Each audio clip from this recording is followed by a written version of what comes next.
এই সৃষ্টির যেন পরিবর্তন না ঘটানো হয়, যেটা আমরা করছি। কি আল্লাহ বলছেন, রাসূলের হাদিস, কুল্লু মাউলুদেন ইউলাদু আলা ফিতরাতিন, সমস্ত শিশুরা ইসলামের উপরেই জন্মগ্রহণ করে। আবওয়াহু, অতঃপর তার পিতামাতা, ইউহাব্বিদানহি ও নাসরানহি, তাদেরকে ইহুদি বানায়, নাসারা বানায়, মজুসি বানায়, অগ্নিপূজক বানায়। তো এই জন্য আল্লাহ বলছেন এই ফিতরাতের, অর্থাৎ আমি যে দিনের উপরে তোমাদেরকে সৃষ্টি করছি সেটা হল কি ইসলাম, এইটার তোমরা পরিবর্তন ঘটাবে না। জালিকা দিনুল কাইয়্যিম, এটা হলো প্রতিষ্ঠিত বিধান। ওয়ালাকিন্না আকসারান নাসি লা ইয়ালামুন, কিন্তু অধিকাংশ মানুষ এটা জানে না। এখন এই ফিতরাত হলো যে মানুষকে দিন, অর্থাৎ যে দিনের উপরে, ইসলামের উপরে একটা মানুষের সৃষ্টি করা হচ্ছে, এইটার জানো তোমরা পরিবর্তন না ঘটাও। কিন্তু একদল হুজুরা খায় যে খাসি করলে এটা পরিবর্তন হয়ে গেল। আল্লাহ বলছে কি আর উনি বুঝেছে কি? কথা বলছে এটা মানে একেবারে নেহায়েত জঘন্য কথা। আপনার যদি খাসি করা না যায় তা আপনি খতনা করলেন কেন? ফিতরাতের পরিবর্তন হয়েছে না? চ্যানেলটি সাবস্ক্রাইব করে আমাদের সঙ্গেই থাকুন। সম্মানিত সুধীমণ্ডলী, আমরা সূরা রুমের 20 নম্বর আয়াত থেকে এখন আলোচনা শুরু করব ইনশাআল্লাহ। আউযু বিল্লাহি মিনাশ শাইতানির রাজিম, বিসমিল্লাহির রহমানির রহিম। ওমিন আয়াতিহি আন খলাকাকুম মিন তুরাবিন সুম্মা ইযা আনতুম বাশারুন তানতাশিরুন। ওমিন আয়াতিহি, তার নিদর্শনের মধ্যে হচ্ছে, আয়াত মানে নিদর্শন। ওমিন আয়াতিহি, আল্লাহর নিদর্শনের মধ্যে আছে যে আন খালাকাকুম মিন তুরাবিন, যে তিনি তোমাদেরকে মাটি হতে সৃষ্টি করেছেন। খালাকাকুম, তোমাদের কথা আমাদের সবাইকে। আদম আলাইহিস সালামের জন্য যখন সমগ্র পৃথিবীর পৃষ্ঠদেশ থেকে মাটি নেওয়া হয়েছে, তো ওর সাথে আমাদের মাটিটাও আদমের মাটির সাথে একসঙ্গে নেওয়া হয়েছে। এই জন্য বলা হয়েছে কুম, খালাকাকুম। তার নিদর্শন হচ্ছে যে আন খালাকাকুম, সৃষ্টি করছেন তোমাদেরকে মিন তুরাবিন, মাটি হতে। সুম্মা, অতঃপর, ইজান, মুহূর্তের মধ্যে, আনতুম, তোমরা, বাশারুন, মানুষ, তানতাশিরুন, এবং সমস্ত পৃথিবীতে ছড়িয়ে পড়েছ। তো অর্থাৎ আদম আলাইহিস সালামকে যে মাটি হতে সৃষ্টি করেছেন, সমগ্র পৃথিবী থেকে মাটিটা নেওয়া হয়েছে। ভালো মন্দ সব কিছু, উর্বর মাটি, অনুর্বর মাটি, বেলে মাটি, এঁটেল মাটি, সব ধরনের মাটি থেকে নেওয়া হয়েছে। এমনকি শয়তানের প্রস্রাব পায়খানার মাটিও। এই মাটিটা আমাদের সবারই ওর মধ্যে ছিল। কিন্তু তারপরে আমরা আদম আলাইহিস সালাম থেকে আল্লাহ তাআলা তাকে জান্নাতে নিয়ে তার থেকে মা হাওয়াকে সৃষ্টি করার পর আমাদের যে মাটির অংশটা আদমের মধ্যে ছিল, এটাকে আল্লাহ বীর্যে রূপান্তরিত করে দিলেন, এবং সেই বীর্যের মাধ্যমে আমরা সারা পৃথিবীতে ছড়িয়ে পড়েছি। এই কথাটা আল্লাহ এখানে সংক্ষেপে বলেছেন যে তার নিদর্শনের মধ্যে হচ্ছে যে তিনি সৃষ্টি করছেন তোমাদেরকে মাটি হতে। অতঃপর এজান, এই এজাটাকে বলে এজাই মুফাজাতিয়া, মানে খুব অল্প সময়ের মধ্যে, মুহূর্তের মধ্যে তোমরা বাশারুন, মানুষ, তানতাশিরুন, এবং তোমরা সারা পৃথিবীতে ছড়িয়ে পড়েছ। আচ্ছা, আবার দ্বিতীয় নিদর্শন, ওমিন আয়াতিহি, তার নিদর্শনের মধ্যে হচ্ছে আন খালাকালাকুম মিন আনফুসিকুম আজওয়াজা, যে তিনি সৃষ্টি করছেন তোমাদের, আন খালাকা লাকুম, আন যে খালাকা সৃষ্টি করছেন, লাকুম তোমাদের জন্য, মেন আনফুসিকুম তোমাদের নিজদের থেকে, আজওয়াজা তোমাদের স্ত্রী। তাহলে প্রত্যেক মানুষের স্ত্রী তার নিজ হতে সৃষ্টি। যেরকম আদম আলাইহিস সালামের বাম পাদের হাড্ডি থেকে মা হওয়া সৃষ্টি, ওই রকম আপনাদের আমাদের স্ত্রীরা আমাদের দেহ থেকে সৃষ্টি। কেন সৃষ্টি করেছেন? লিতাসকুনু ইলাইহা, যাতে তোমরা তাদের কাছে শান্তি পাও। লিতাসকুনু ইলাইহা, যাতে তোমরা তার নিকটে শান্তি পাও। মানুষ ক্লান্ত শ্রান্ত হয়ে গৃহে যায় স্ত্রীর সেবায়, তখন পুরুষরা শান্তি পায়। ওয়া জাআলা বাইনাকুম মাওয়াদ্দাতাম ওয়া রাহমা, আর করেছেন তোমাদের মধ্যে তিনি ভালোবাসা এবং দয়া। স্বামী স্ত্রীর মধ্যে ভালোবাসা এবং দয়া, যৌবনকালে ভালোবাসা আর বৃদ্ধকালে দয়া। বৃদ্ধ বয়সে যখন স্বামী স্ত্রী উভয় দুর্বল হয়ে যায় তখন একের প্রতি অপরের খুব দয়া থাকে। দেখবেন যে আপনাদের যদি দাদা দাদি নানা নানি থাকে তো তাদের এখন যৌবন নাই, কিন্তু তারপর একের প্রতি অন্যের যথেষ্ট মায়া মমতা আছে। এটা সর্বক্ষেত্রেই দেখা যায় যে মাওয়াদ্দাতান মানে ভালোবাসা আর রহমাতান হচ্ছে দয়া। ইন্নাফি যালিকালা আয়াতের লিকাওমি ইয়াতাফাক্কারুন, নিশ্চয়ই এর মধ্যে রয়েছে নিদর্শন ওই জাতির জন্য যারা চিন্তা ভাবনা করে। এটা চিন্তা ভাবনারই বিষয় যে একটা পুরুষ থেকেই তার স্ত্রীর সৃষ্টি হয়েছে, এই জন্য স্বামী স্ত্রীর স্বভাব কিন্তু আসলে একই রকমের। আপনার হ্যাঁ সাইড দেখা আপনার আরও বেশি হলে কোনো আপত্তি নেই। আপনাকে আমাকে যে সূক্ষ্ম বস্তু দ্বারা সৃষ্টি করা হয়েছে তা তো মাইক্রোস্কোপ দিয়েও দেখা যায় না, কাজে সাইড দেখা এতে শত শত কত কিছু না।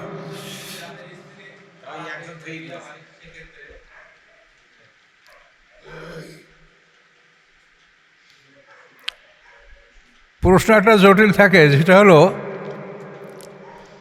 যে সমস্ত নারীর একাধিক স্বামীর সংসার করে, এটা একটা প্রশ্ন থাকে।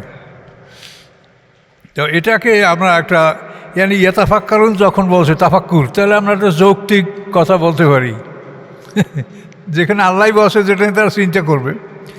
যৌক্তিক কথা হলো যে আপনি মনে করেন আপনি এক কর্মকারের কাছে গিয়া একটা অর্নামেন্ট বানানোর জন্য বললেন যে আমার 1 তোলার এই গহনাটা করে দাও। তো আপনার জন্য 1 তোলা সোনা নেবে না, একটু বেশি নেবে, যেহেতু কাটশিট আছে আপনাকে 1 তোলা বুঝিয়ে দেবে।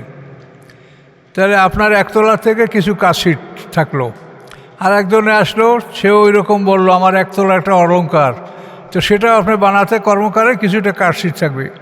এরকম মনে করেন 3-4টে অলঙ্কারের যেটা কাটশিট সেটাকে গলাইও তো আবার আর একটা অলঙ্কার তৈরি করা হবে। তো এইরকম যদি মিশ্র প্রক্রিয়া হয় যে কোনো নারীর স্বামী শহীদ হয়ে গেছে বা মারা গেছে, তারপর দ্বিতীয় স্বামী, তারপর তৃতীয় স্বামী, চতুর্থ, এরকম ঘটতে পারে। ঘটলে আমরা মনে করবো যেগুলোর মধ্যে এরকম একটা মিশ্র প্রতিক্রিয়া হতে পারে, যে বিভিন্ন পুরুষের অংশবিশেষ থেকেই হয়তো তাদেরকে সৃষ্টি হয়ে থাকতে পারে, যার জন্য তারা বিভিন্ন পুরুষের সংসার করতে বাধ্য হয়েছে। এগুলো আল্লাহর হিকমত, কুদরত। তো আল্লাহ বলছে একটা কথা যে তোমরা চিন্তা করো। হ্যাঁ, লাআল্লাহুম ইয়াতাফাক্কারুন, চিন্তা করতে না পারলে আমরা এই কথা বলতে সাহস পাইতাম না।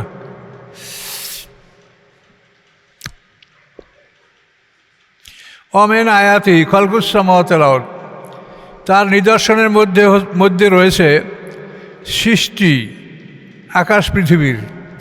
এই আকাশ পৃথিবীর সৃষ্টি আল্লাহর একটা নিদর্শন। মানে এত বড় পৃথিবী কোথার থেকে আর উপাদানগুলি সংগ্রহ করা হয়েছে, এই মহা আকাশ কীভাবে আল্লাহ সৃষ্টি করেছেন, কিভাবে স্থাপন করেছেন, শূন্যের উপরে কোনো কিছু নাই, উপর নিচে সব ফাঁকা। আল্লাহ বলছেন এটা নিদর্শন। অমেন আয়াতি, আল্লাহ নিদর্শনের মধ্যে রয়েছে আরও নিদর্শন কি, খালকুস সামাওয়াতি ওয়াল আরদ, আকাশ পৃথিবীর সৃষ্টি। আর কি, ইখতিলাফু আলসিনাতিকুম, তোমাদের ভাষার ব্যবধান, তোমাদের ভাষার ব্যবধান। অর্থাৎ আমরা প্রত্যেকটা মানুষের উচ্চারণ কণ্ঠস্বর আলাদা, জিহ্বা থেকে উচ্চারণ করা, এই জন্য বলা হয় যে প্রত্যেকটা মানুষের উচ্চারণ আলাদা। আপনি একসঙ্গে আপনি আছেন, আপনার জামাই আছে, ছেলে আছে, ভাই আছে, একসঙ্গে বাড়িতে গেছেন, যাওয়ার পরে আপনি যখন দরজার বাইরে থেকে ডাক দেবেন, তা আপনার আওয়াজ শুনেই বুঝতে পারবে আপনার স্ত্রী যে আমার স্বামী ডাক দিল, না আমার ভাই ডাক দিল, না আমার ছেলে ডাকলো, না আমার জামাই ডাকলো, কি ঠিক পাবে কি না? তাহলে একই মানুষ, একই কথা, একই জিহ্বা থেকে উচ্চারণ হয়। তো দেখেন তো যে কী আশ্চর্য ব্যাপার। হ্যাঁ, তারপরে ফিঙ্গারপ্রিন্ট যেটা আছে সেটা তো মানে এই 1 আঙ্গুলের মধ্যে আল্লাহ এমন সৃষ্টি করছেন যে আদম আলাইহিস সালাম থেকে কিয়ামত পর্যন্ত 2টা মানুষের আঙ্গুলের ছাপ মিলে না। এগুলি চিন্তা করলে অবাক বিষয় আসলে।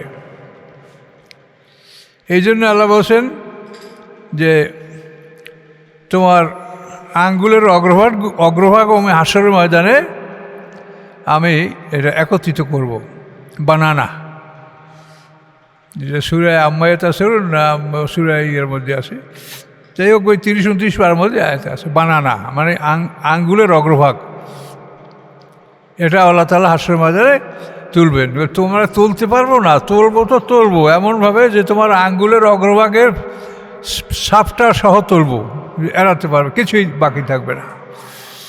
তো ইখতিলাফু আলসিনাতিকুম ও আলওয়ানিকুম, এবং তোমাদের রং। এই দেখেন আমরা কত রঙের মানুষ এখানে বসা, দেখেন এই রঙের ব্যবধান, তোমাদের ভাষার ব্যবধান, এটা কিন্তু আল্লাহর একটা কুদরতের নিশানা। আপনি যেটা যন্ত্র বানান, হারমোনি বানাইলে ওইটার ওই সুরই বাজবে, ওর অন্য সুর হবে না।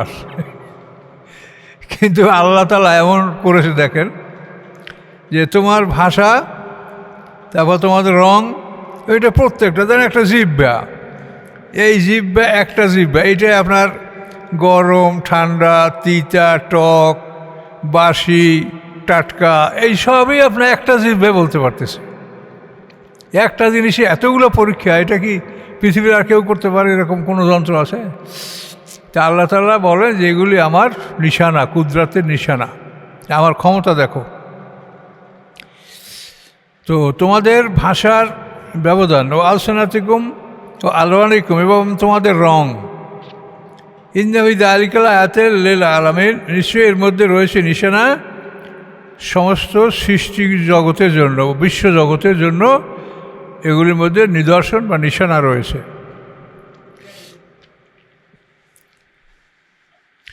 অমেন আয়াতিহি, আবার দেখেন, আবার তার নিদর্শনের মধ্যে আছে মানামুকুম বিল লাইলি ওয়ান নাহার, দিবারাত্রিতে তোমাদের নিদ্রা, দিবারাত্রিতে তোমরা ঘুমাও। এই ঘুমানটা আল্লাহর একটা নিশানা। তার কারণ ঘুমার সময় মানুষ, তার ভিতরে 3টা নফস বের হয়ে যায়, শুধু রুহটা ভিতরে থাকে। এই নফস বের হয়ে যাওয়ার কারণে তার যে ইন্দ্রিয় শক্তিটা নিষ্ক্রিয় হয়ে যায়, চক্ষু, কর্ণ, নাসিকা, জিহ্বা, ত্বক, এই যে সেন্স অর্গান, এইটা নিষ্ক্রিয় হয়ে যায় ঘুমের সময়, এটার কোনো ক্রিয়া থাকে না। যার জন্য আপনার মালামাল নিয়ে গেল, আপনার সব কিছু শুরু হয়ে গেল, আপনি কিছুই বলতে পারছেন না।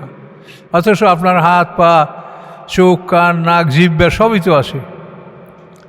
ঘুমের সময় তো আপনার দেহের থেকে কিছু নেওয়া হয় নাই। দেহেতে আপনি যে কথা বলবেন, হাঁক মারবেন, চোরকে মারবেন, সবই তো আপনার আছে, হাত, পা, অস্ত্র, জিহ্বা, কথা বলার শক্তি সবই, কিন্তু তার মধ্যে আপনি কথা বলতে পারছেন না, কিছু দেখতে পারছেন না। এটা আল্লাহর কুদরত। আপনি মরেও যান নাই, যদি চাইরোটা বাইর হয়ে যায় তাহলে মৃত্যু। নফসে মুতমাইন্না, নফসে লাওয়ামা, নফসে আম্মারা, রূহ, এই চাইরোটা বাইর হয়ে গেলে মৃত্যু। আর বাইরে যাওয়ার মানেই এই না যেটা হারিয়ে গেল, ওটাকে আল্লাহ সংরক্ষণ করবে, পদার্থের দেহটা পদার্থের মধ্যে বিলীন হবে। আর পদার্থ তো আল্লাহর এই সৃষ্টির এই গ্র্যাভিটির মধ্যে আছে, পদার্থের কোনো ক্ষয় নাই। এটা তো বিজ্ঞানের কথা, পদার্থের কোনো ক্ষয় নেই। কাজে আমরা যখন পদার্থ দ্বারা সৃষ্টি, কাজে আমাদের কোনো ক্ষয় নেই, আমরা আছি, যেখানেই থাকি আমরা আছি।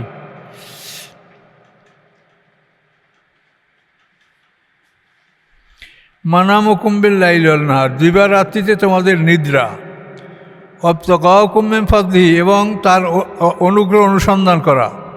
অনুগ্রহ অনুসন্ধান করা মানে ব্যবসা বাণিজ্য করা, বেচা কেনা করা, লেনদেন করা, এবং তোমরা যে আল্লাহর অনুগ্রহ অনুসন্ধান করো। ইন্না ফি যালিকা লাআয়াতিন লিকাওমি ইয়াসমাউন, নিশ্চয়ই এর মধ্যে রয়েছে নিদর্শন ওই জাতির জন্য যারা শোনে। যারা শোনে মানে অন্তঃকরণ দিয়ে শোনে, মনোযোগ সহকারে করে, অ্যাটেনশন নিয়ে শোনে, তাদের জন্য।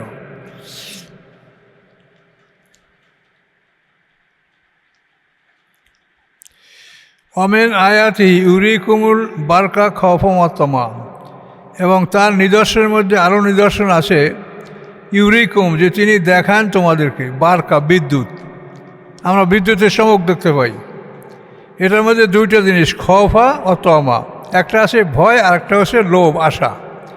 ভয় যে বজ্রপাতে মরে যাব নাকি, আর লোভ হলো যে এই মেঘ চমকাচ্ছে, এখন বৃষ্টি হবে, এটা হলো আশা। তার মধ্যে রয়েছে ভয়, তমা এবং আশা, আকাঙ্ক্ষা। ওই নাজ্জুল মিনাস সামাই মা, এবং আকাশ হতে তিনি পানি বর্ষণ করেন। কেন? ফায়ুহি বিল আরদা, এই পানির সাহায্যে তিনি পৃথিবীকে প্রাণবন্ত করেন, জীবিত করেন। বাদা মাওতেহা, উহার মৃত্যুর পরে, মানে উহা শুকিয়ে যাওয়ার পরে, অনুর্বর হওয়ার পরে। ইনজাফি দারিকাল আয়াতের লেকমিয়াকুলুন, নিশ্চয়ই এর মধ্যে রয়েছে নিদর্শন ওই জাতির জন্য যারা জ্ঞান রাখে। আর হাসরের ময়দানেও ঠিক এভাবেই আমরা জীবিত হব। অমেন আয়াতি, যাকে নিদর্শন আরও আল্লাহ বর্ণনা করছে। আন তাকুমাস সামাওয়াল আরদো বে আমরি, যে তাকুমাস সামা মানে দাঁড়িয়ে আছে আকাশ পৃথিবী তার আদেশে। এখন দেখেন, এই আকাশ পৃথিবী তার আদেশে মহাশূন্যে অবস্থান করছে। এটার উপরেও কিছু নাই আর নিচেও কিছু নাই, নিচেও কোনো পিলার নাই, উপরেও কোনো রশি দিয়ে টানা দেওয়া নাই। তো আল্লাহ বলেন তার নিদর্শন যে আন তাকুমাস সামাও আল আরদো বে আমরি, যে দাঁড়িয়ে আছে আকাশ এবং পৃথিবী তার আদেশে। সুম্মা ইজা দাআকুম দাওয়াতাম মিনাল আরদ, অতঃপর যখন তিনি তোমাদেরকে ডাক দেবেন, একটা ডাক দেবেন মাত্র পৃথিবী হতে। ইজা আনতুম তান্তাসুন, তখন তোমরা সবাই, আনতুম তাখরুজুন, সবাই তোমরা বেরিয়ে পড়বে। এই ডাক হলো ইসরাফিল আসলামের দ্বিতীয় সিংহার ফুৎকার। তাহলে দেখেন নিদর্শনটা কি? আকাশ পৃথিবী আল্লাহর হুকুমে দণ্ডায়মান, এবং তিনি যখন ডাকবেন, এই ডাকটা দিবেন তিনি ইসরাফিলের মাধ্যমে, দ্বিতীয় সিংহার ফুৎকার। পৃথিবীতে আমরা পৃথিবীর মধ্যে থাকবো লুকানো, ওখান থেকে আমাদেরকে ডাক দেওয়া হবে। এ জানতুম তাকরুজুন, তখন তোমরা ওখান থেকে বেরিয়ে আসবে, আমরা সব বেরিয়ে আসবো মাথায়, মানে বাঁশির আওয়াজের দিকে আমরা যাব। কমান্ডার যেমন বাঁশি বাজালে সমস্ত সিপাহীরা দৌড় দিয়ে কমান্ডারের সামনে দিয়ে ফলিন হয়, লাইন দেয়, তাই না? ওই রকম সিংহার ফুৎকারে ও ইসরাফিলের ওদিকে আমরা সবাই দৌড়ে যাব। আর প্রত্যেকটা মানুষের সাথে ফেরেশতা থাকবে, কাজে এলোমেলো হবে না, কিছু বিশৃঙ্খলা হবে না।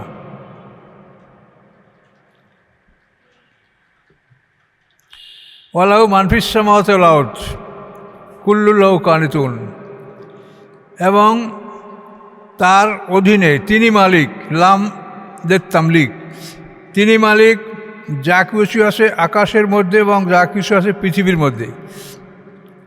আকাশ পৃথিবীরও মালিক এবং আকাশ পৃথিবীর মধ্যে যা আছে তারও তিনি মালিক।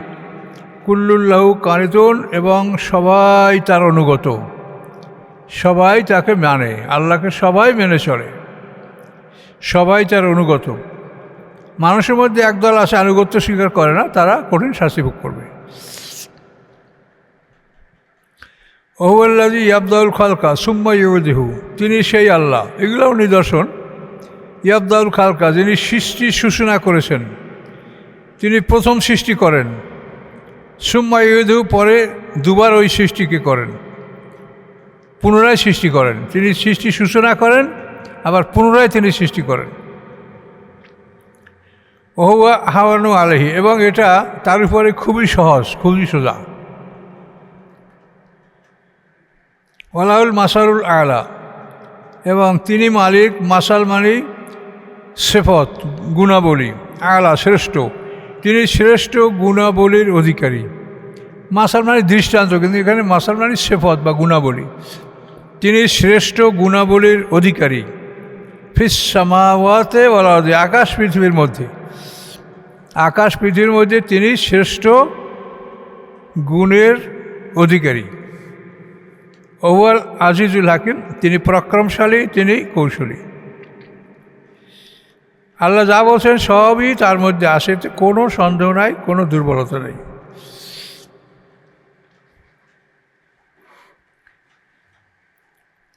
আচ্ছা, এরপরে আল্লাহ অন্য কথা বলছেন, খুবই গুরুত্বপূর্ণ কথা সবই। জরাবা লাকুম মাসালাম মিন আনফুসিকুম, তোমাদের নিজদের হতে তিনি একটা দৃষ্টান্ত বর্ণনা করছেন। যারা মানে বর্ণনা করা, উদ্ধৃত করা, কোট করা। তিনি তোমাদের জন্য একটা দৃষ্টান্ত উদ্ধৃত করছেন মেন আনফুসিকুম, তোমাদের নিজদের থেকে। তোমাদের জন্যই দৃষ্টান্তটা আল্লাহ কোট করছেন এবং তোমাদের নিজদের থেকেই দৃষ্টান্তটা আল্লাহ তাআলা উপস্থাপন করছেন। সে কি? আল্লাহ প্রশ্ন করেন, হাল্লাকুম মিম্মা মালাকাত আইমানুকুম মিন শুরাকা, আছে কি তাদের জন্য, মিম্মা মালাকাত তাদের জন্য যাদের তোমরা অধিকার করেছো ডান হাতের বলে, অর্থাৎ তোমাদের দাসদাসী, আছে কি তোমাদের দাসদাসীর জন্য মিন শুরাকা কোনো অংশীদার? তোমাদের দাসদাসীর মধ্যে তোমাদেরকে অংশীদার আছে? ফিমা রাযাকনাকুম, উহার মধ্যে যে আমি তোমাদেরকে জীবিকা দিয়েছি। কথা একটু জটিল। আল্লাহ বলেন যে আমি তোমাদেরকে যে জীবিকাটা দিছি, প্রভিশন অফ লাইফ বা সাস্টেনেন্স অফ লাইফ, তো এটা তোমরা মালিক। কিন্তু তোমাদের দাসদাসীর মধ্যে কি কেউ তোমার এই সম্পত্তির মালিক? তুমি দিছো তাকে? হ্যাঁ, ফানতুম ফিহি সাওয়া, এবং তাকে দিয়া তুমি আর সে সমান হয়ে যাবে। আপনার 10 বিঘা সম্পত্তি আছে, আপনার নিজে 5 বিঘা রাখা 5 বিঘা দাসীকে দিয়ে দিলেন, দাসকে দিয়ে দিলেন, দেবেন? আপনার অর্থ করি কিছু দেবেন না। তা আল্লাহ বলেন তুমি যদি না দাও তো আমি কি আমার গোলামকে দিয়ে দেব? হ্যাঁ বলেন তো, দৃষ্টান্তটা কেমন দিছে?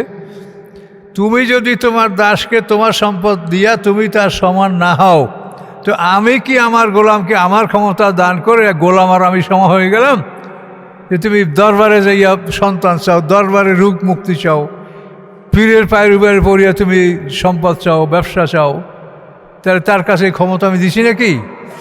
দৃষ্টান্তটা বুঝছেন? খুব একটা সুন্দর দৃষ্টান্ত আল্লাহ দিচ্ছে। এটা বুঝতে একটু কষ্ট হবে। জরাবালাকুম মাসালাম মিন আনফুসিকুম, তোমাদের জন্য দৃষ্টান্ত উদ্ধৃত করছেন তোমাদের থেকেই।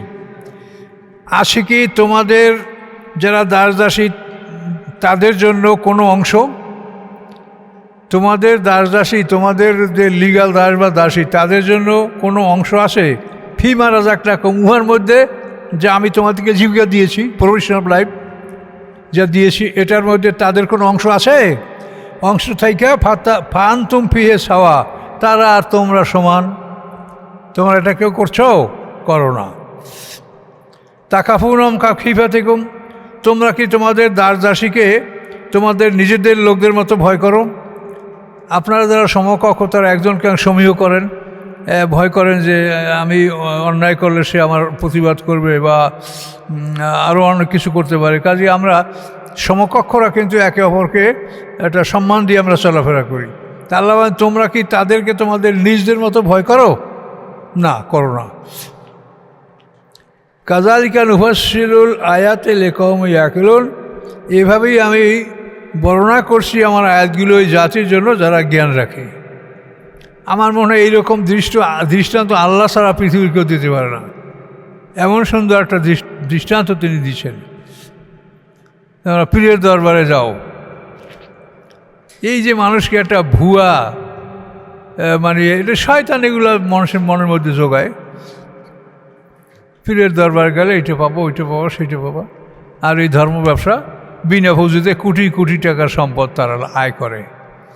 আল্লাহ বলেন বালিত তাবাল লাজিনা জলমু আহওয়াহুম, বরং যারা জালেম তারা অনুকরণ করে তাদের মনের ইচ্ছার, মন যা চায় তাই করে।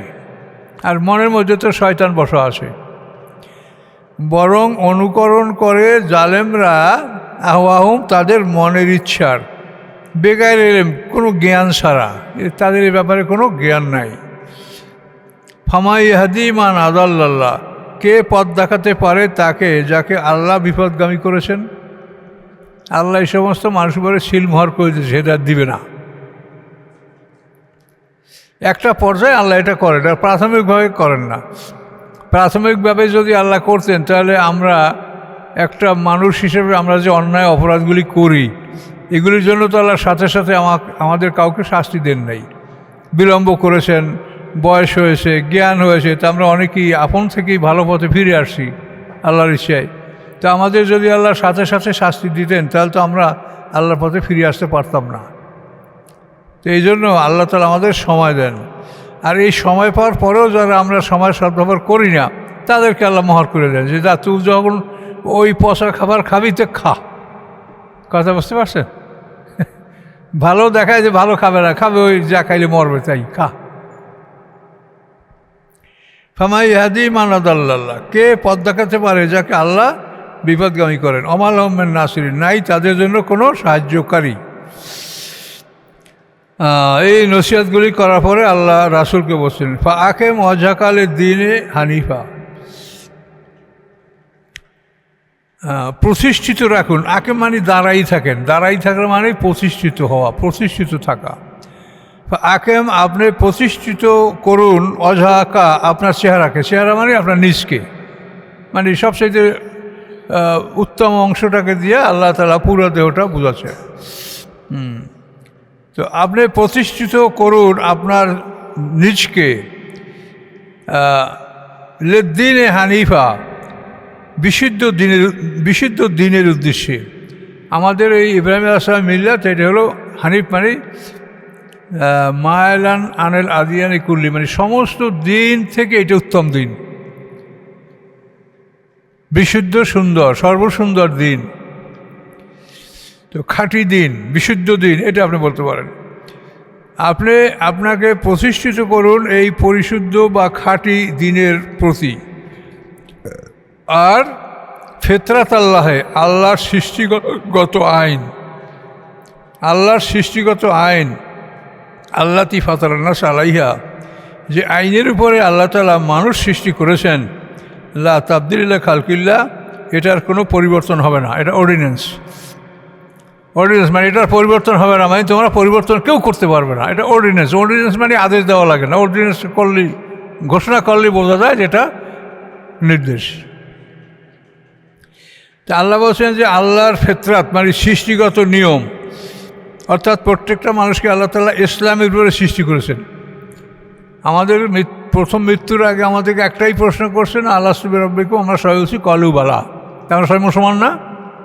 সবাই মুসলমান।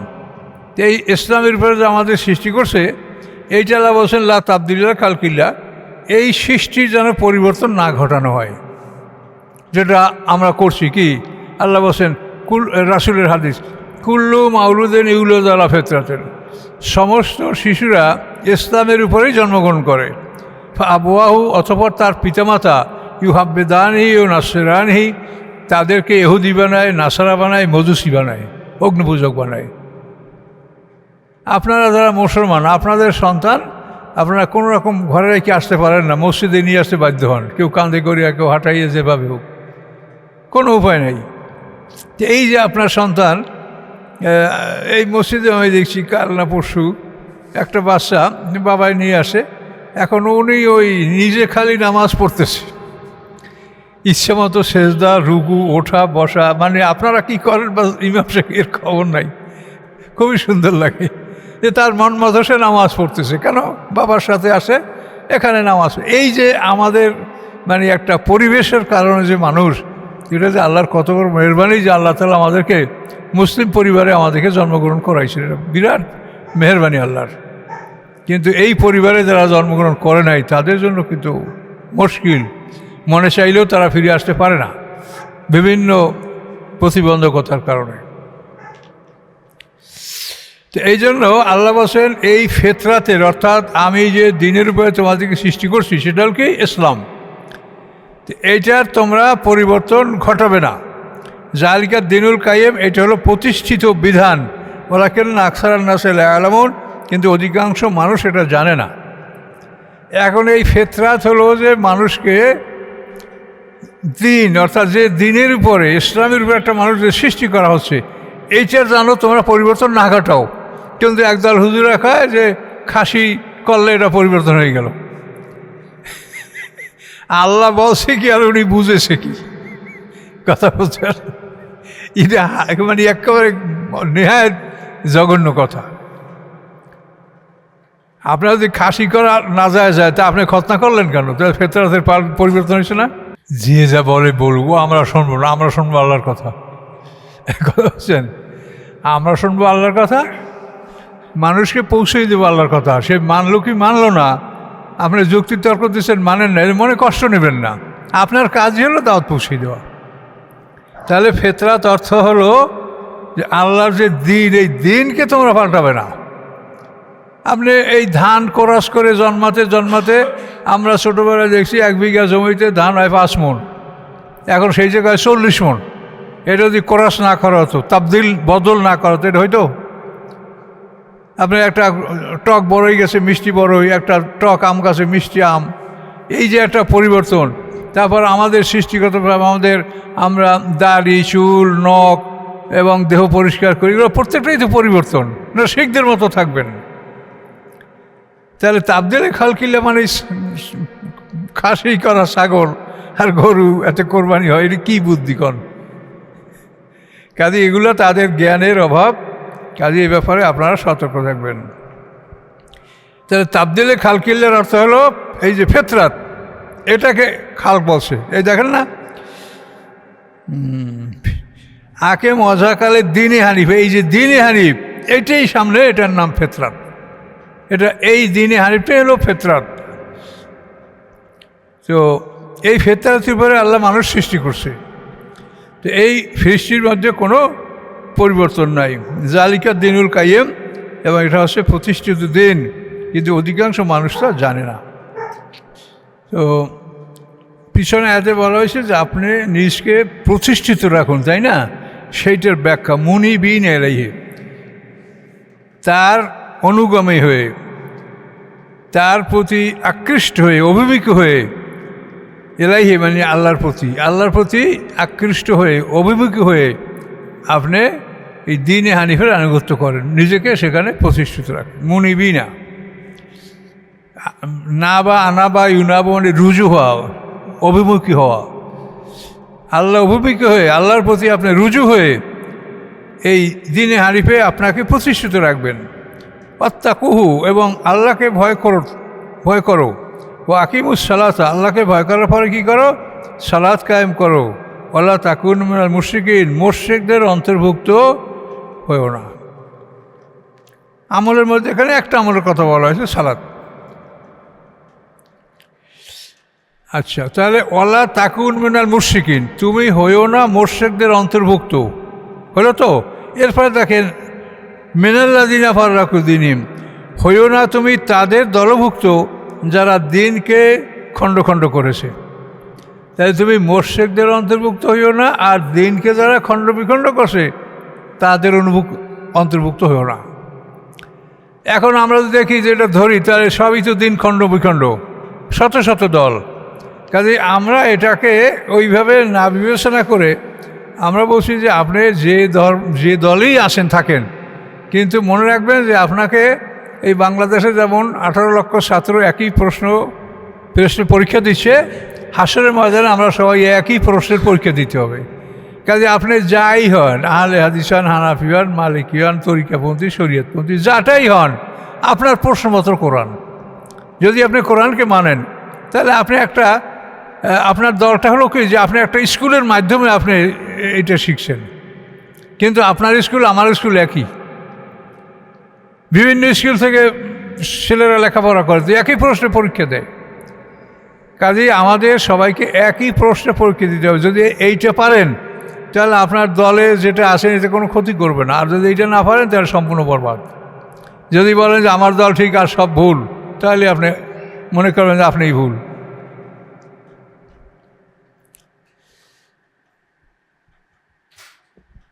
তাহলে আল্লাহ বলছেন ওলা তাকুনু মিনাল মুশরিকিন, মুশরিকদের দলভুক্ত হইও না, আর মিনাল্লাযিনা ফাররাকু দীনহুম, তাদের দলভুক্ত হইও না যারা দিনকে বিভক্ত করেছে। ওয়াকানু শিয়া, এবং তারা গোত্রে গোত্রে বিভক্ত হয়েছে, ভাগ করছে, তারপর দলে দলে বিভক্ত হয়েছে। শিয়া মানে দল, শিয়া নে আলী মানে আলীর দল, শিয়া। কুল্লু হিজবিন বিমা লাদাইহিম ফারিহুন, এবং প্রত্যেক দল, হিজবুন মানে দল, প্রত্যেক দল যা তাদের কাছে আসে তার উপরে সন্তুষ্ট। আমার ভালো সবাই, আমার নামাজ আর আপনাকে নামাজ হইতেছে না, এটা হলো কুল্লু হিজবিন বিমা লাদাইহিম ফারিহুন, প্রত্যেক দল তার কাছে যা আসে এটার উপরে সে সন্তুষ্ট। আমরা যারা নামাজ পড়ি, নামাজ তো আমরা যে একই নামাজ পড়ি, কী ব্যবধান? হাত উপরে আর নিচে বাঁধে, কিন্তু নামাজের কোনো ব্যবধান নয়। হাত না বাঁধলেও তো নামাজ, হাত বাঁধা তো বড় যাবে না। এখন আপনি হাত কি কাঁধ বরাবর উঠবে না কানে লতি পারবেন? এটা কি কোনো বড় কিছু? এগুলো কোনো বিষয়ই না। না, এগুলো হলো আমাদের নেতারা যারা আমাদের যারা দল করছে, এই দল করার জন্য একটা আলাদা চিহ্ন লাগবে, তো এই জন্য ওনারা এটা আবিষ্কার করছে। আমি এটা নিশ্চিতভাবে বলতে পারি, যাতে ওনাদের দলটা বোঝা যায় যে এইটা ওই দল। এই জন্য ওনারা এগুলো আবিষ্কার করছে। কিন্তু নামাজের মধ্যে তারা হস্তক্ষেপও করতে পারে নাই, নামাজ বাড়াতেও পারে নাই, কমাতেও পারে নাই, কিছুই করতে পারে। নামাজই আসে, কিন্তু ওইটা করছে ওরা হলো নিজেদের দলের পরিচয়ের জন্য।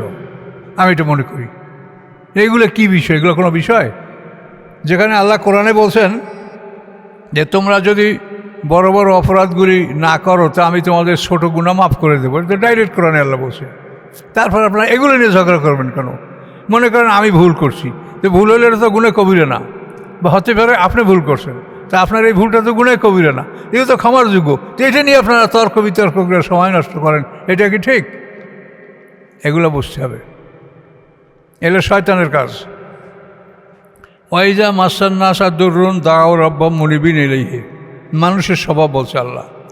ওয়াইজা মাসান্নাসা দুরুন, যখন স্পর্শ করে মানুষকে কোনো বিপদ, দুরুন মানে বালা মুসিবত, বিপদ, দাও রব্বাহুম, তখন ডাকে তাদের রবকে, মুনিবিনা অভিমুখী হয়ে, আল্লাহ অভিমুখী হয়ে, তখন ইলাইহি মানে তার প্রতি, আল্লাহ অভিমুখী হয়ে আল্লাহকে ডাকে বিপদে পড়ে। সুম্মেদ আজাকুম মিনহুর রহমা, অথবা যখন স্বাদ গ্রহণ করা হয় তাদেরকে আমার রহমতের, ইজা ফরিকুম, তখন একদল মিনহুম তাদের মধ্যে হতে বীর রব্বিহিম ইশরিকুন, রবের সাথে শরিক করে। এটা আমরা যখন ছোটোবেলায়, আমি বাগেরহাট কলেজে পড়াশোনা, ইন্টারমিডিয়েট পাস বাগেরহাট কলেজ থেকে, তো ওই বাগেরহাট যেতে আমাদের একটা বড় নদী পার হতে হয়, পিরোজপুর আর ওই বাগেরহাট মাঝখানে বড় নদী আছে, বলেশ্বর নদী। তো ওই নদীর 3টা মোহনা আছে, ওইখানে মারাত্মক তুফান হইতো আমাদের সেই সময়। মানে অনেক সময় লঞ্চ ওখানে গাইয়া লঞ্চ লঙ্গর করে থাকতো যে তুফান কমলে আমরা পাড়ি দেব। বিশেষ করে ভাটির সময় খুব মারাত্মক তুফান হইতো। আমরা একবার ওই রকম আসতেছি সন্ধ্যার পর ওখানে আমরা ওই নদীর মোহনে আসি। এখন সারেং ভয় করছে যে আমি নদী পাড়ি দেবো কি দেবো না, কিন্তু আমরা তো যুবক, আমরা কলেজের ছাত্রের সময় আমাকে তো মনে অন্য দেন আপনি সারেং সাহেব কিচ্ছু না, চালান আপনি। আমরা ওই যুবকরা যখন বসি তখন সারেং সাহেব চালাইছি, কিন্তু নদীর মাঝখানে যাওয়ার পরে এমন অবস্থা যে এখন বোধ হয় আমরা ফিরে আসতে পারবো না, এমন ভীষণভাবে। উপরে ওই ড্রামগুলি এই মাথা ওই মাথা যায়, ওই মাথা গড় গড় গড় গড় করে, আর মানুষের চিল্লা পাল্লার কান্না। এই করতে করতে আল্লাহ রহমত করছে, ওই বড় নদী থেকে যখন খালের মধ্যে ঢুকছি, ঢোকার পরে এখন আল্লাহ বাঁচাইছে, এখন একটা সিগারেট খেয়ে এলেই কথা বলছেন। বিষয়টা ছোট হলে এটা বলার মতো না। আল্লাহ যে বলে যে আমি বিপদ থেকে মুক্ত করলে তখন তোমরা কি করো? শিরক করো। শিরকটা কীভাবে করো? যে আল্লাহ যে এককভাবে তোমাকে মুক্তি দিয়েছে এটা তুমি বিশ্বাস করো না, তখন তুমি মনে করো যে সারেং এত দক্ষ যে ওনার এই লঞ্চটা এইভাবে না ধরলে কিন্তু নষ্ট পরিচিত, মাঝিটা এত বড় দক্ষ এই মাঝির কারণে, আর কেউ বলে আমি দাঁড় বইটা এমনভাবে ধরেছি এটার কারণে। এইভাবে তারা মানে অন্য অন্য অসিলাগুলোকে তখন তারা বলতে থাকে, আল্লাহর কথা বলে না।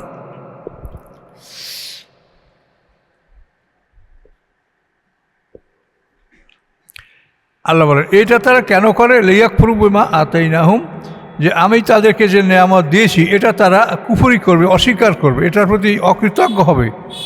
কাফার মানে অকৃতজ্ঞ হওয়া। তো আমি তাদেরকে দিয়েছি এটাকে তারা অস্বীকার করার জন্যই এগুলি তারা করছে। ফাতামাত্তা, আল্লাহ বলেন ভোগ বিলাস করো। ফাসাওফা তা'লামুন, অতি শীঘ্রই তোমরা জানতে পারবে, যখন বিচারের সম্মুখীন হবে তখন জানতে পারবে। আম আনজালনা আলাইহিম সুলতানান, অথবা আমি কি নাজিল করেছি তাদের উপরে কোনো প্রমাণ?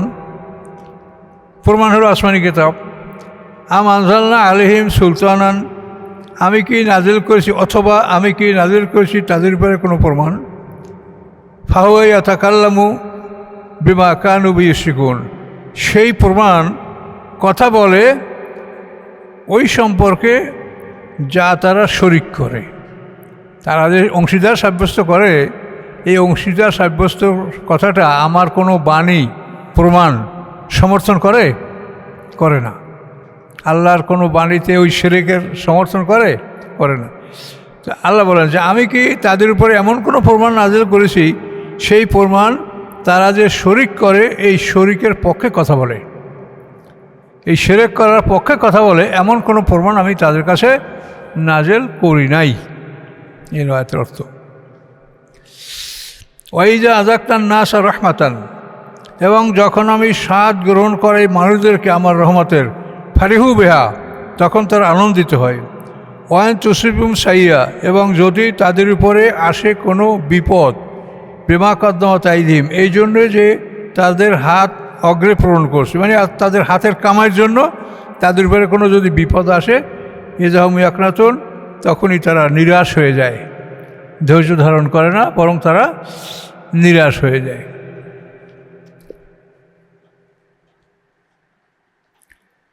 তো রহমত পাইলে আমরা খুব আনন্দিত হই, সেখানেও সীমা লঙ্ঘন করে আনন্দিত হওয়া যাবে না।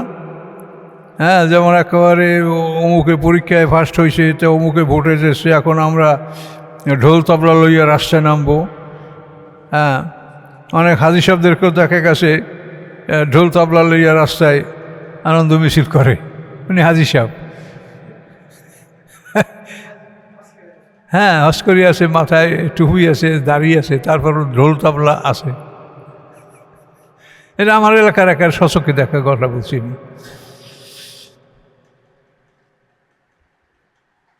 তাহলে সর্ব অবস্থাতেই ধৈর্য ধারণ করতে হবে। এগুলো আমাদের ভুল হয়, তখন আল্লাহর কাছে মাপ চাইতে হবে। আওয়ালাম ইয়ারাও, তারা কি দেখে না, আন্নাল্লাহ ইয়াবসুতু রিজকা লিমান ইয়াশা, নিশ্চয়ই আল্লাহ তাআলা ইয়াবসুতু মানে বিস্তার করেন, রেজেক যাকে তিনি ইচ্ছা করেন, যাকে ইচ্ছা করেন আল্লাহ তাআলা তার রেজেক বিস্তার করাতে বাড়িয়ে দেন, ওয়া ইয়াকদির, এবং যা কিছু তিনি কমিয়ে দেন। ইন্না ফি যালিকা আয়াতাল লিকাওমিন ইউমিনুন, নিশ্চয়ই এর মধ্যে রয়েছে নিদর্শনসমূহ ওই জাতির জন্য যারা ঈমানদার। জীবিকা আল্লাহ তাআলা কাউকে বাড়াও দিতে পারেন, কাউকে কমাইও দেবেন, আল্লাহর ইচ্ছা। কাকে কীরকম দিলে ভালো হবে সেটা আল্লাহ ভালো জানেন। আল্লাহ বলেন আতিজাল কুরবা হাক্কাহু, অতঃপর তোমরা দেও নিকটতম আত্মীয়দেরকে তাদের হক। এখন নিকটতম আত্মীয় হলো আপনার ভাই, বোন, মা, বাবা, খালা, ফুফু, এই নিকটতম আত্মীয়। এখন নিকটতমদেরকে হক দাও। এখন আপনি যদি বড় ভাই হন, তা আপনি যেন ছোটো ভাইদের সম্পত্তি লুট করে না নেন। বোনের সম্পত্তি, ছোটো ভাইয়ের সম্পত্তি, এগুলো খুব দুঃখজনক খবর আমাদের কাছে আসে। একজন ব্যারিস্টার নিউজিল্যান্ড থেকে ব্যারিস্টারি পাস করছে, তো উনি আমার কাছে আসছিলেন। এত দুঃখজনক খবর যে ওনার বড় ভাই খুবই প্রভাবশালী মানুষ, খুব বিশাল ব্যবসা, তার বাপদাদার এত সম্পত্তি যে ঢাকায় তারা মাসে 20-25 লক্ষ টাকা বাড়ি ভাড়া পায়, অনেক মানে লাইসেন্স করা অস্ত্র আছে একাধিক। এই বড় ভাই ছোটো ভাইদের সব জমি জাল দলিল করে লিখে নেছে এবং সামনে বলে যে তোরা কী করবি কর, আমি জাল করছি, আমি এটা তোরা কী করবি। তো এখন আপনি বাহাদুর, কিন্তু আপনার এই বাহাদুরি থাকবে না, আপনি কঠিন বিপদে পড়বেন। তো এইটার নাম হলো নিকটতম আত্মীয়দেরকে হকটা দিয়ে দাও। তোমার ছোটো ভাই, তোমার বোন, তোমার মা, এবং সে লোক বলছে যে আমার মায়ের অধিকারও দেয়নি, তাও বঞ্চিত। আমাদের ছোটো ভাই বোনদেরকে বঞ্চিত করছে, মায়ের সম্পত্তি বঞ্চিত করে সে একা সব নিয়ে নেছে। তো নিয়ে তুমি থাকবা কয়দিন? তুমি যদি 62 বছর থাকো তাহলে তো 1.5 ঘন্টা, আর যদি 100 বছর থাকো তাহলে 3 ঘন্টা। তো এই 3 ঘন্টায় তুমি কত খাবে? আর এই 3 ঘন্টা খাওয়ার পরে তারপর তুমি কতকাল তোমাকে সেচ গাছ খাইতে হবে, লাখফিন্নি, কাঁটাওয়ালা গাছ, পচা রক্তপুষ, তোমাকে তো হাজার বছর তোমাকে খেতে হবে। 3 ঘন্টায় তুমি কি খাইতে চাও, এত লুট কেন করো? কাজে এই যে মানুষ রোজা নামাজ অনেকেই করে, মসজিদেও যায়, কিন্তু পরকালে বিশ্বাস এটা কিন্তু অনেকের মধ্যেই দেখে প্রমাণ হয় না। এই ধরনের কোনো ত্রুটি দেখলেই বুঝবে যে লোকটা পরকাল বিশ্বাস করে না। তো এখন নিকটতম আত্মীয়দেরকে তাদের হক দাও। এখন বুঝতে পারছেন নিকটতম আত্মীয় কারা? এরা নিকটতম আত্মীয়। মিসকিনকে দাও, অবনস সাবিল মুসাফিরকে দাও, তাদের অধিকার দাও। জালিকা খায়ের, এটা উত্তম, লিল্লাযিনা তাদের জন্য, ইরুদিন ওয়াজহাল্লাহ যারা চায় আল্লাহর সন্তুষ্টি। অজুল মানে মুখমণ্ডল, তো অজুল্লা মানে আল্লাহর মুখমণ্ডল, আল্লাহর সন্তুষ্টি, যারা চায় আল্লাহর সন্তুষ্টি।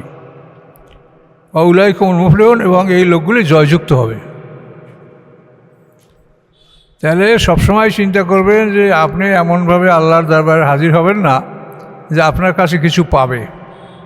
খুব সতর্ক, আপনার কাছে কিছু পাবে এমন অবস্থায় যেন আল্লাহ তাআলা আমাদেরকে আল্লাহর কাছে হাজির না করে। সবাই দেনা পাওনা পরিশোধ করে আমরা যেন আল্লাহর কাছে হাজির হতে পারি, বলুন আল্লাহুম্মা আমিন।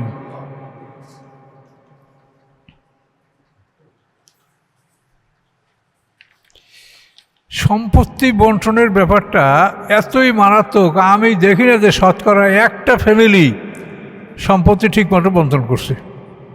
শতকরা একটাই পাওয়া মুশকিল। আচ্ছা, ওমা আতাইতুমের রেবা লিয়ারবু ফি আমওয়ালিন নাস, তোমরা দাও মেন রেবা সুদ, তোমরা যে সুদ দাও, সুদ লেনদেন করো, লিয়ারবু ফি আমওয়ালিন নাস, যে এর মাধ্যমে মানুষের সম্পদ বাড়বে। এই সুদে কারবার করলে সম্পদ বাড়বে। ফালা ইয়ারবু ইনদাল্লাহ, আল্লাহর নিকট বাড়ে না। আল্লাহর নিকট সুদের কারণে সম্পদ বাড়ে না, কোনো কিছু বাড়ে না। সুদের কারবার যারা করে তাদের কোনো ইবাদত আল্লাহ কবুল করেন না। মারাত্মক ব্যাপার। এই জন্য আল্লাহ হোসেন ফালা ইয়ারবু ইনদাল্লাহ, আল্লাহর কাছে এগুলি বাড়ে না। ওমা আতাইতুম মিন যাকাত, এবং তোমরা যে দাও জাকাত, দেও কেন তুরিদুনা ওয়াজহাল্লাহ, আল্লাহর সন্তুষ্টি লাভের জন্য। ফাউলাইকুমুল মুদিউন, আল্লাহ তাদেরকে দ্বিগুণ দিবেন, বহুগুণ দিবেন। জাকাতকে আল্লাহ বহুগুণ বাড়ায় দিবেন, আর সুদকে আল্লাহ তাআলা কমিয়ে দিবেন। সুদের কারণে মানুষ ধ্বংস হয়। সুদের ব্যবসা, সুদের কারবার যারা করছে তারা ম্যাক্সিমাম লোক ধ্বংস হয়ে গেছে, তাদের বাড়িঘর সব উজাড় হয়ে গেছে।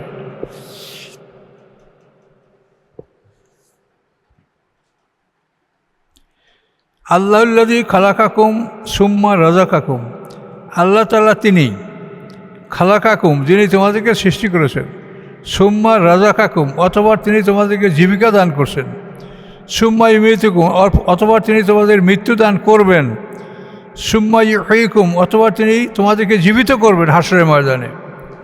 আল্লাহ বলেন হাল মিন শুরাকাইকুম, আছে কেউ তোমাদের শরীকদের মধ্যে, মা ইয়াফআলু মিন যালিক, যে এগুলো কিছু করতে পারে? তোমরা যাদের শরীক বানাইছো, লাত উজ্জা মানাত ওল হবল, বড় বড় মূর্তি বানাই খাড়া করে রাখছো, এরা কি এর কাজ একটা কাজও করতে পারে? সৃষ্টি করছেন, রিজিক দিচ্ছেন, মৃত্যু দান করেন, জীবিত করেন, তোমাদের শরীকের একটাও পারে কিছু করতে? সুবহানাহু ওয়া তাআলা আম্মা ইউশরিকুন, পবিত্রতা আল্লাহর, তিনি সব কিছুর ঊর্ধ্বে যা তার সাথে অংশীদার সাব্যস্ত করা হয়।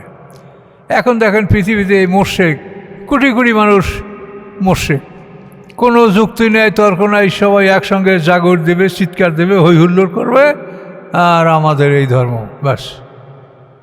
কি করবেন? জাহান্নাম ভরবে এদের দ্বারা। আল্লাহ তাআলা দোজক সৃষ্টি করছে, দোজকও ভরবে আর জান্নাতও ভরবে। এখন অধিকাংশ মানুষই দোজকে যাবে, ভেস্তে যাবে খুব কম সংখ্যক লোক। তো শিরক থেকে সবসময় সতর্ক থাকতে হবে, এবং আল্লাহ যে কোরআনে যেগুলো বলছে এই বিষয়গুলি সব সময় নিজের জীবনে এগুলি প্রতিষ্ঠিত আছে কিনা এগুলো লক্ষ্য রাখতে হবে। আর মানুষকে আপনি দাওয়াত দেবেন, মনে কষ্ট নেবেন না, আপনার কথা শোনে না, যুক্তিতর্ক মানে না, মনক্ষুণ্ণ না, আপনি পৌঁছেই দিয়েছেন, এইটাই যথেষ্ট। বাস দাওয়াতটা পৌঁছেই দিয়েছেন, এটাই যথেষ্ট।